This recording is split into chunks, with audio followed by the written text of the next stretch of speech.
Une vidéo un peu plus personnelle aujourd'hui où je voulais partager mon expérience. Donc j'ai supprimé les applications TikTok et Instagram de mon téléphone. Je travaille dans les réseaux sociaux et dans la création de contenu, et je travaille essentiellement avec des créateurs de contenu. Et donc en fait, l'essentiel de mon activité se passe sur Internet et sur ces deux applications. Et pourtant, j'ai pris la décision de quand même les supprimer. La raison à cela, c'est que j'étais constamment dessus, comme beaucoup de gens, je pense. Je passais des heures chaque jour à scroller, à regarder des stories, à répondre à des DM, etc. Et vu que je travaille sur les réseaux sociaux avec des créateurs de contenu, etc., et je me disais que ça faisait partie du travail, quoi. Même si j'y passais des heures, j'avais une petite voix dans ma tête qui me disait « Non, mais t'en fais pas, ça fait partie du travail. Tu perds pas ton temps, t'es en train d'étudier le marché, t'es en train de chercher des idées, tu analyses ce qui marche pas. » Et sauf que la réalité, c'était que, c'est pas tout à fait faux. C'était une partie du temps que je passais sur les réseaux à faire ça. Mais en fait, si je suis honnête avec moi-même, je me rends bien compte que quand je passe beaucoup de temps à scroller, en fait, je passe peut-être les 3 à 5 premières minutes à effectivement étudier le marché, à m'inspirer, etc. Et puis en fait, les 30 prochaines minutes, c'est simplement du scroll qui sert à rien. Et en fait, ça fait vraiment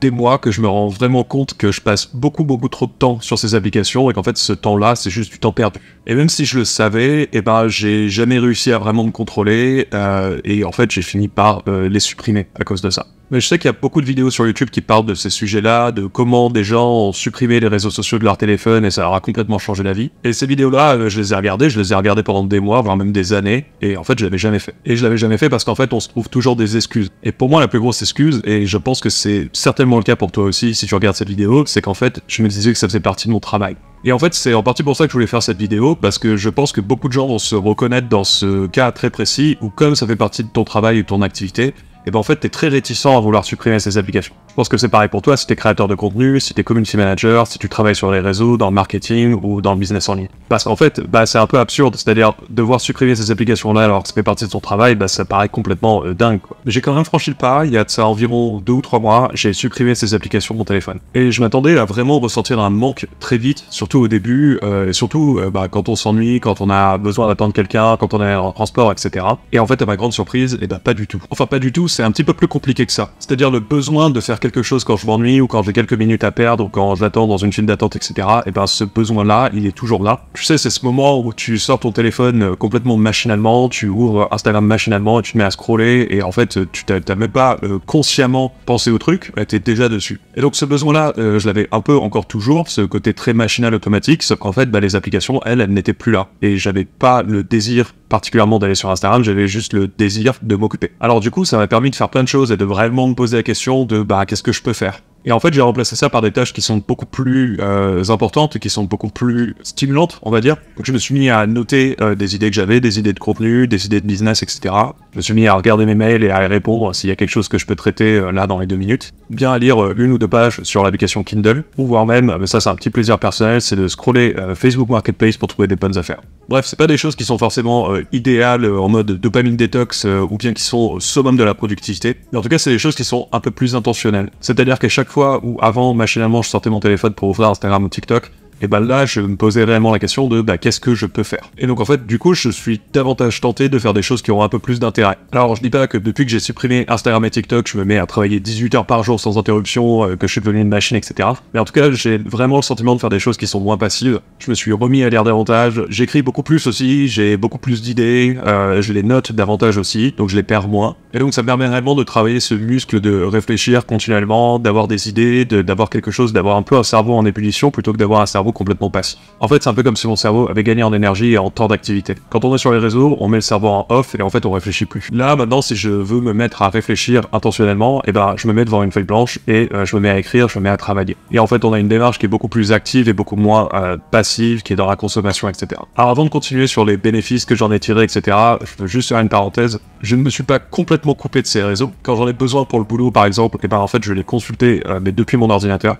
Alors si c'est quelque chose que tu as déjà fait, tu le sais, mais l'expérience d'Instagram et de TikTok sur un ordinateur, c'est une expérience qui est absolument horrible. Ce qui fait que j'ai pas envie d'y rester, j'ai pas envie de perdre du temps à scroller parce que ça marche tout simplement pas bien, quoi. Donc typiquement, j'ouvre Instagram ou TikTok depuis mon ordinateur, je fais la tâche que j'ai à faire, et ensuite c'est terminé, quoi. Si j'ai pas d'ordi sous la main ou si la chose que je dois faire est pas faisable depuis un ordinateur, je vais retélécharger l'application, faire la tâche en question et supprimer l'application derrière. Donc ça me permet de rester connecté si j'en ai besoin, aussi potentiellement de répondre à mes DM, etc. Parce que les DM, c'est quand même une fonction que j'utilise encore beaucoup. Mais du coup, je ne me perds plus sur l'onglet Reels à scroller pendant des heures et des heures. Enfin, je pense que l'avantage principal que j'en ai tiré, c'est que ça te met vraiment dans une autre mentalité. Et ça, je m'en suis vraiment rendu compte. Je suis beaucoup plus dans une dynamique de création que de consommation. Je passe beaucoup plus de temps à travailler sur des tâches créatives qu'avant, parce que maintenant, j'ai une démarche qui est beaucoup plus intentionnelle, plutôt que de me mettre devant des réseaux à scroller juste pour faire passer le temps, ou en me donnant cette excuse de ça fait partie du boulot.